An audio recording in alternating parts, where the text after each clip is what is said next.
Welcome to this episode of Mercy Can't Stop Her. I'm your host, Judith Kambia Obatusa, JKO. Today's episode is a little bit different, but it still connects, in fact, quite strongly with so many of the things we talk about on Mercy Can't Stop Her. Things like identity, pain, relationships, healing, and posterity. What gets passed down from one generation to the next. Yesterday, I attended a training called Building Bridges Through Understanding the Village. In this experiential workshop, we learned about the impact of colonization, the residential school system, identity loss, disconnection, and the long shadow these things cast across generations. And please, before we go on, I want to say this very carefully. I'm not speaking as an Indigenous woman, and I am not trying to speak over Indigenous people or tell their story for them. I am actually speaking as a Nigerian Canadian woman, as someone from a country that has been shaped by British colonial rule. And as someone who left that context and came into Canada carrying these ideas that I did not fully realize had been shaped by colonization. This training that I attended opened my eyes in a deeper way. Because one of the things colonization does is not only to take land, power, language, and systems, or rather culture, it also seeps into your mind. It enters the mirror of how you see yourself. It enters your identity. It teaches us to be suspicious of ourselves, to feel inferior in your own skin, to feel embarrassed by your own culture, to admire others while quietly rejecting yourself. And when that happens long enough, shame starts to look normal. That's what we're talking about today.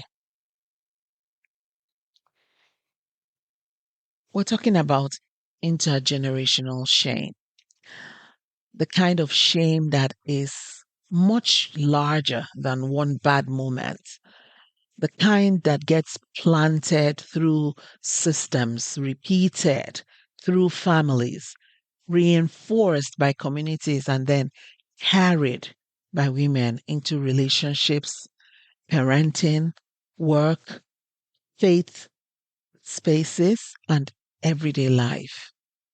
And many of us do not even realize that part of what we're struggling with is not just personal insecurity, it is inherited shame. So, this training I attended yesterday really opened me up, and I just had to stop, pause whatever my plans were for the podcast to talk about it today. Now, let's get into it. Let's look at what colonization does to the mind.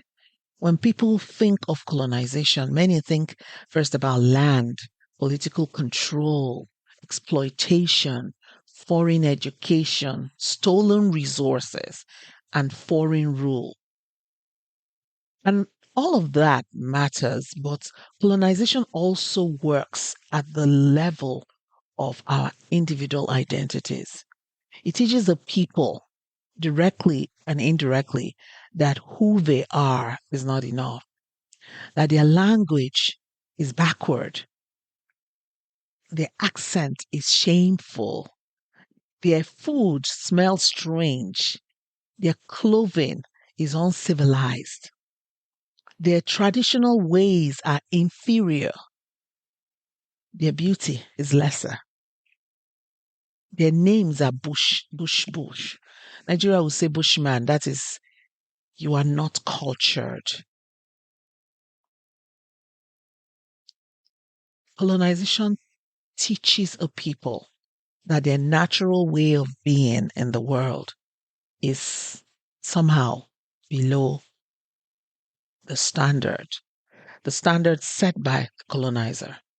And over time, people start chasing approval from the very standards that taught them to reject themselves.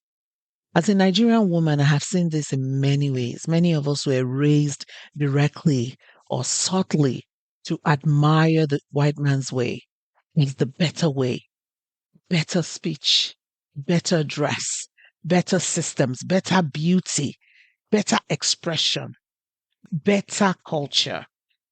And what is painful is that once those ideas get inside us as people, we begin to police ourselves. We begin to help the colonizer to keep us in that box.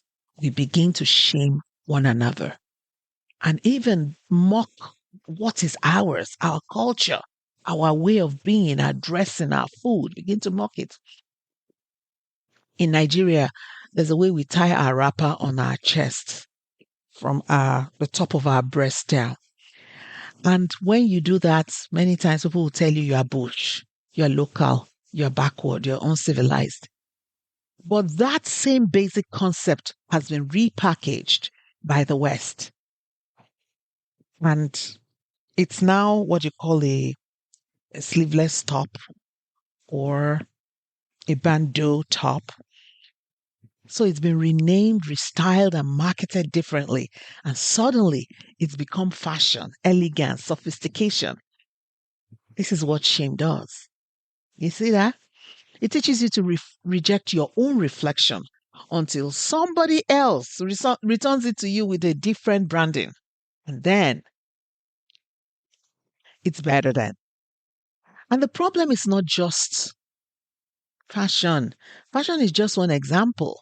The deeper problem is this: when a people have been trained to look at themselves through a colonized lens, they can become alienated from themselves. And a woman who is alienated from herself will struggle in ways she may not even fully understand. Another thing about this is that the shame that we feel about ourselves becomes inherited. It's inherited. So let's talk about when shame becomes inherited. Shame is not only something that happens to an individual because of one personal mistake. It can be social, mhm, cultural, historical, or even intergenerational. In other words, shame can be passed down from one generation to the other. And it's not always by saying, be ashamed of yourself, like the older generation tells the younger one, be ashamed of yourself. Sometimes it is passed down in subtler ways, in more subtle ways. It is passed down by what is praised and what is mocked, what is corrected and what is celebrated, whose beauty is lifted up and whose is diminished, what parents reward, what families gossip about, what churches condemn selectively, what communities associate with class, value, marriageability, intelligence, and worth. For example, a child hears enough jokes about dark skin, accent, natural hair, local foods, traditional clothing, directness. This person is direct, softness, body shape, age, gender roles, education, tribe, or poverty. And that child begins to absorb a message. I must become acceptable before I can feel worthy. There was a time when people used to bleach in Nigeria because being fair was better rewarded. Actually, being light skinned could get you a better job, get you better opportunities, make you more liked. And it's not only in Nigeria, it happens in other countries, which is why racism exists. But then among blacks and other cultures that are more colored, we have colorism. In parts of Asia, lighter skinned people are seen as more high in class than those that are dark skinned. So this is a real issue. And that child in those systems now inherits shame without knowing. That child now grows up into a woman, and she may be accomplished, educated, hardworking, may look put together, but deep down, she's still negotiating with shame. She's still asking herself every day, am I enough? Am I respectable enough? Am I polished enough? Am I desirable enough? Am I cultured enough? Am I successful enough? Every day she navigates that terrain where she has to wonder if she's distanced herself enough from the parts of herself that she's been taught to despise. And when shame sits in a woman's life, it doesn't just stay in one little space that she can go to and address it from time to time. No, it leaks into her life, into her relationships, into the way she parents, into the way into the way she uh, has friendships, the way she works, the way she receives correction, into what she tolerates. It leaks into how she interprets other people's behavior and how she parents. And in fact, it can even leak into how she relates with her maker, God. Yeah, I talked about how shame leaks into friendship. So, we talked about the fact that shame leaks into relationships. I talked about the fact that shame leaks into relationships. So, I'm going to, of that long list of places that shame can leak into, I want to talk about relationships because relationships are the bedrock of our lives. We relate at all levels with different people at every different stage of our lives. A woman carrying deep shame may struggle to choose those she relates with from a place of worth. She may struggle to choose her significant other from a place of worth because shame interferes with her ability to discern properly.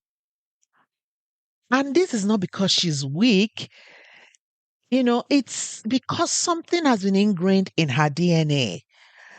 Shame has seeped into her lineage from the generation before her. And when we say shame can interfere with discernment, let me tell you how.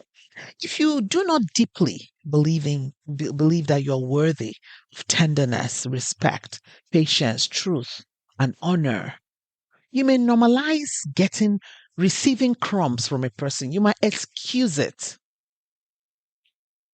If you have internalized that you should be grateful to be chosen, to be the chosen one, you may accept what should have disqualified a person from a relationship with you. Mhm. You are grateful to be the one they chose out of the many or the two.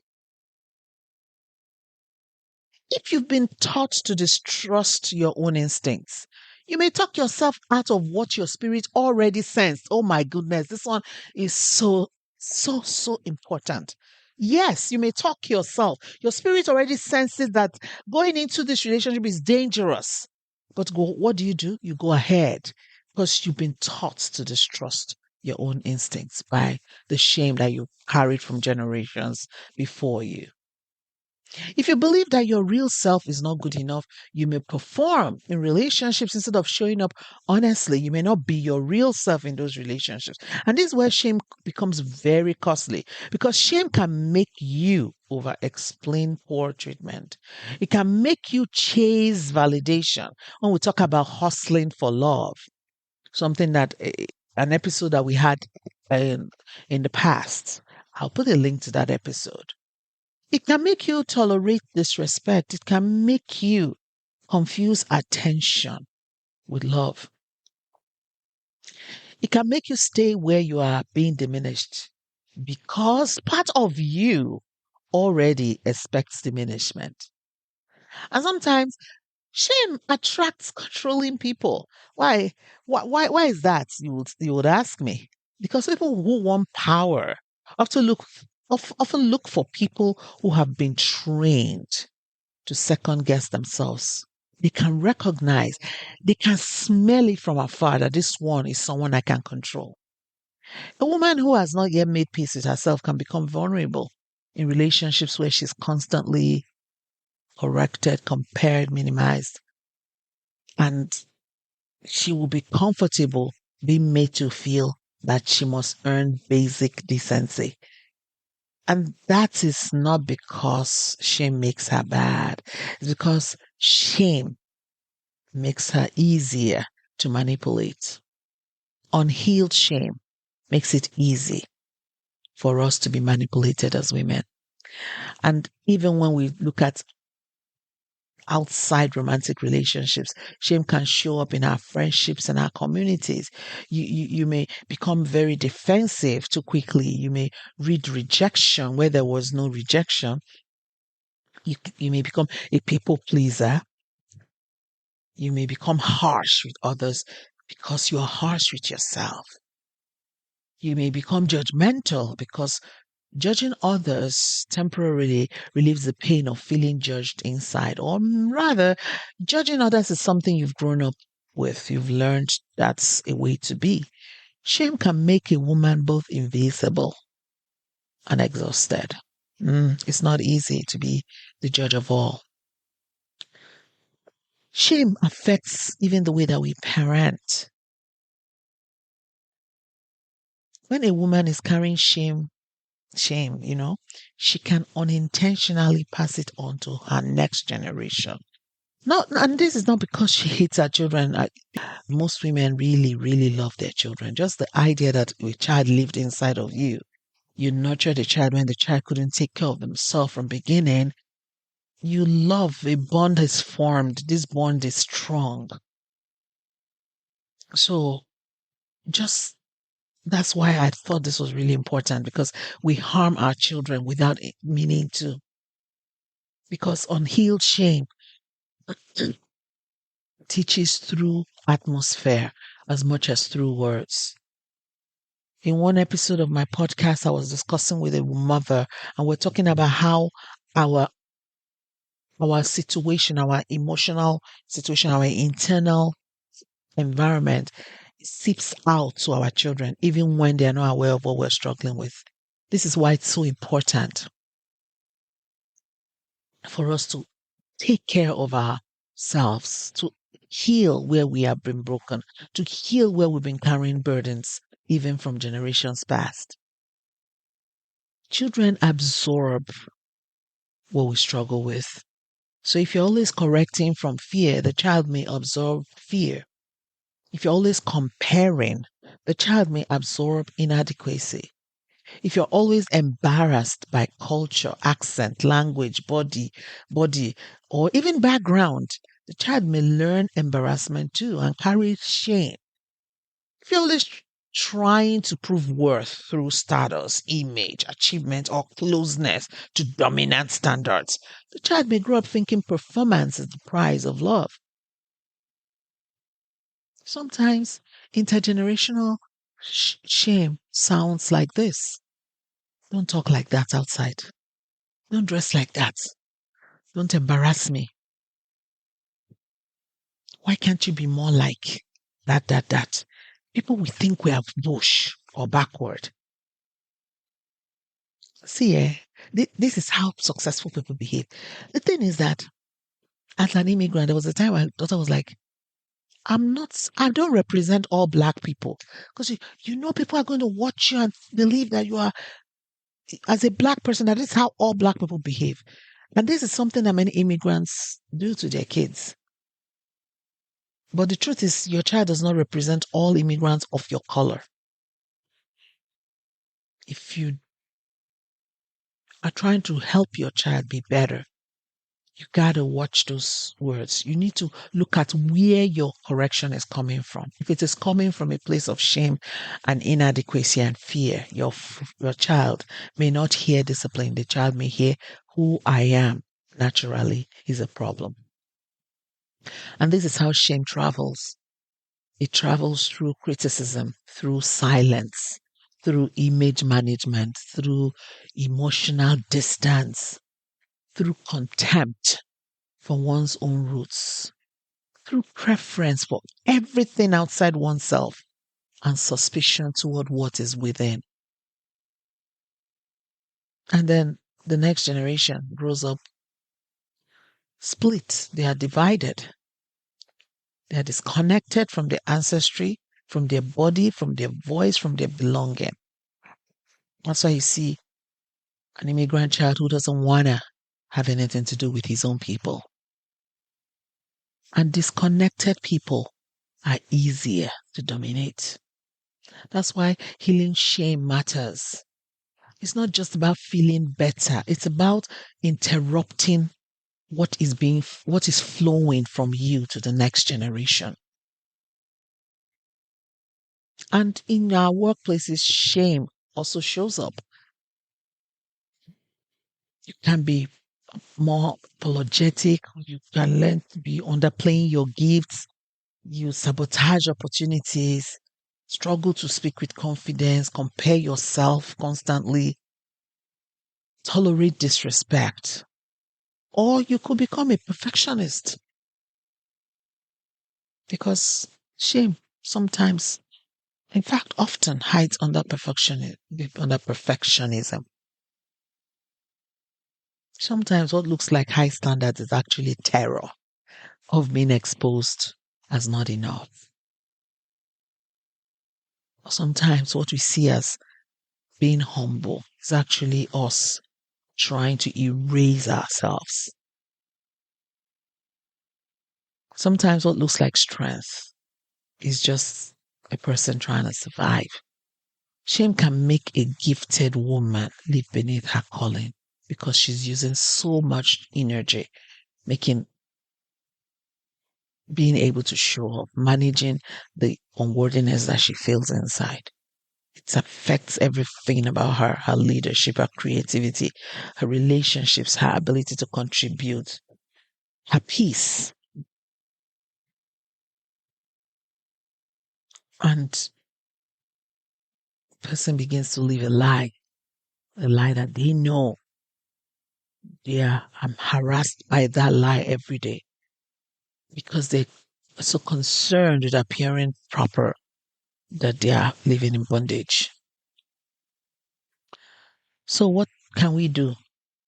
Truth is, for example, for someone like me that came from a colonized background, yeah, I have recognized that I'm carrying shame, and that shame has affected me across my entire lifetime.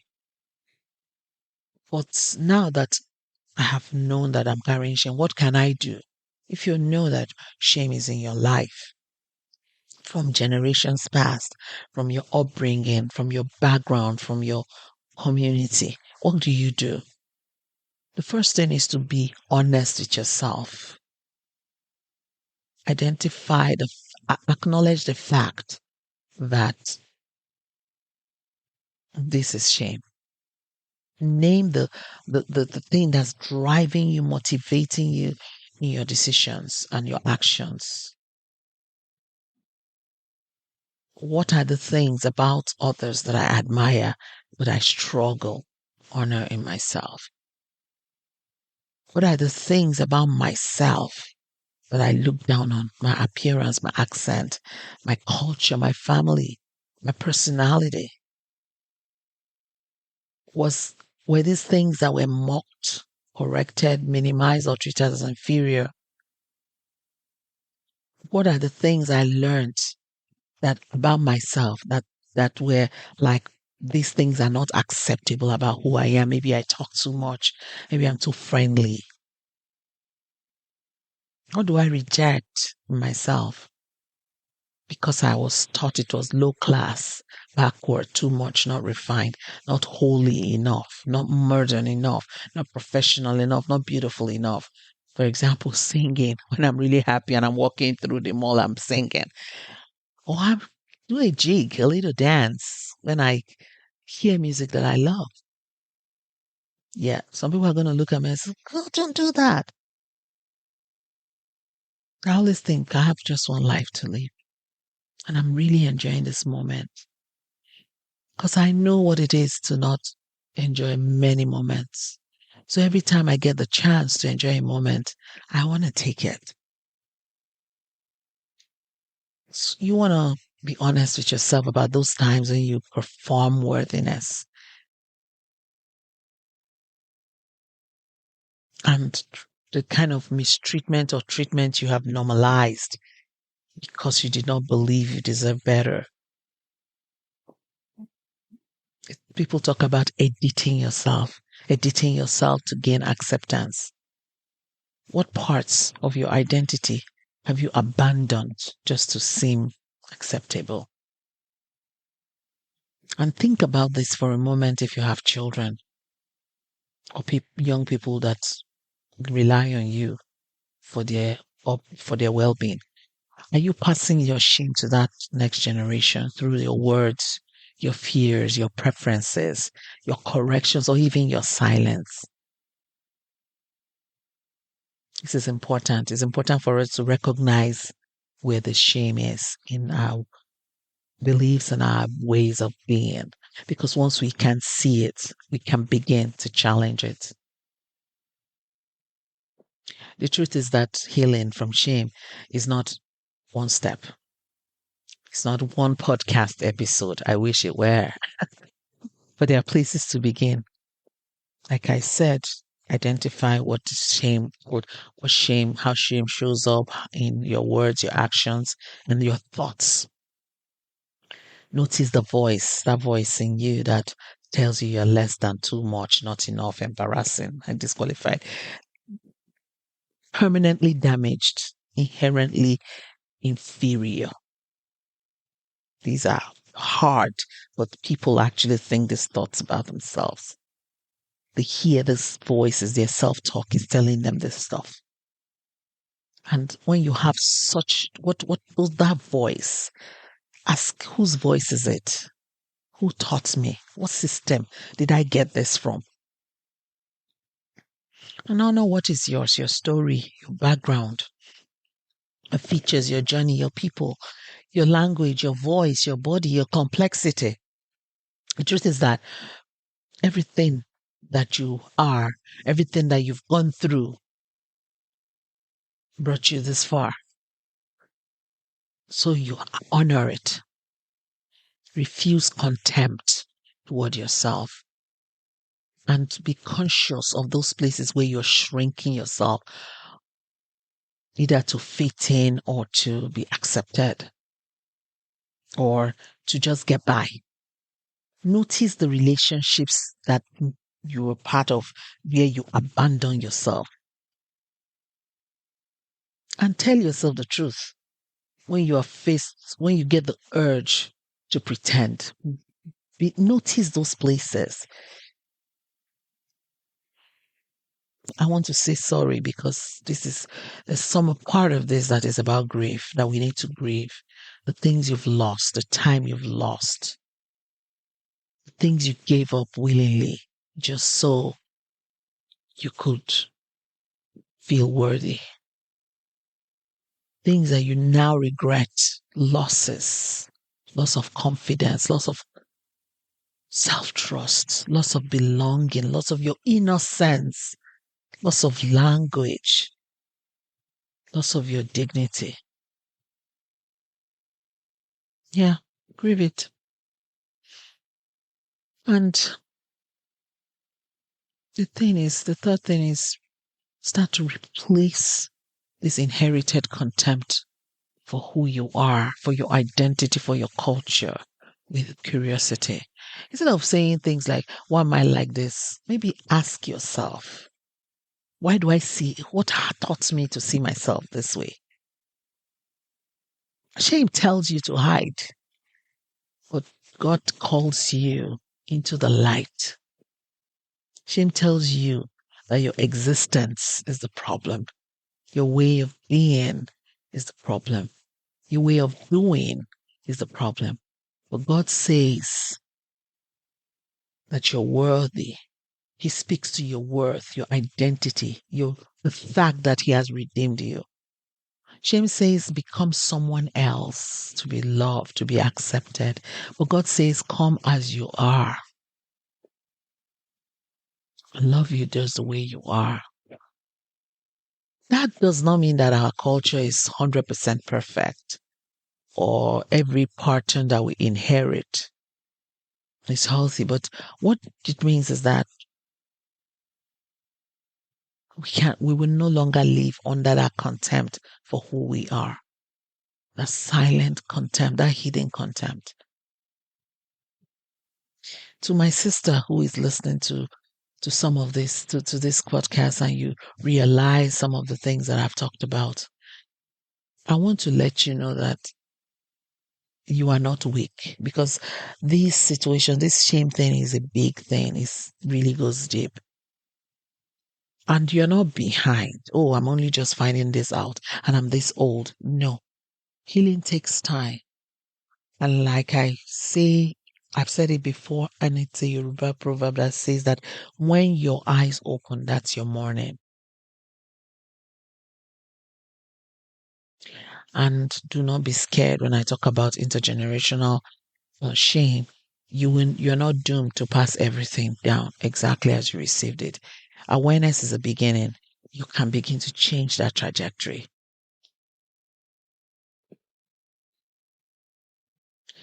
Healing doesn't require that you become proud in the unhealthy sense, but it does require that you stop agreeing with every tie, every everything that ties you down. You stop agreeing with every lie that shame has ever told you.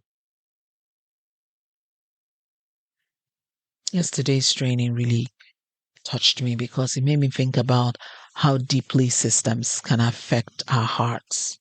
Not just the laws, not just schools, not just structures. Systems can affect our heart, our mind, our mirror of ourselves, our family, and even our future. And as women, many of us carry more than our own experiences. We carry messages to the next generation. We carry wounds. We carry silence. We carry fear. We carry inherited ideas about worth, respectability, health, beauty, and belonging. But the truth is that we do not have to carry them forever. We can examine them. We can ask ourselves what we've inherited that is hurting us, the shame that we're carrying that we believe that we've mistaken for wisdom, the self-rejection that you've mistaken for humility. We can ask ourselves, what are we carrying? What are we carrying to hand over to the next generation? But that thing needs to stop with me. What is that thing? This is not easy. It's not easy, but it's freeing. It's freeing work. It's healing work. And for the woman who is doing that work little by little, when you do this, mercy won't stop you. If this episode spoke to you, I'd like you to sit with it, pray with it. If it opened your eyes to see things that you you never thought about before. This really shook me up. I've heard a lot. I've even had episodes where I talked about shame and everything, but this was different because I didn't recognize this. And not only do you have to sit with it and pray with it, and even if you do journal the thoughts that come up as you listen to this episode. And then do me one favor and do one good deed. Share it with someone who may need it. And I just want to leave you with one question. What shame have you been carrying that did not start with you, but is going to end with you? Even if it can't end completely, but it can begin to end with you. Think about it. Thank you so much for listening. See you next time.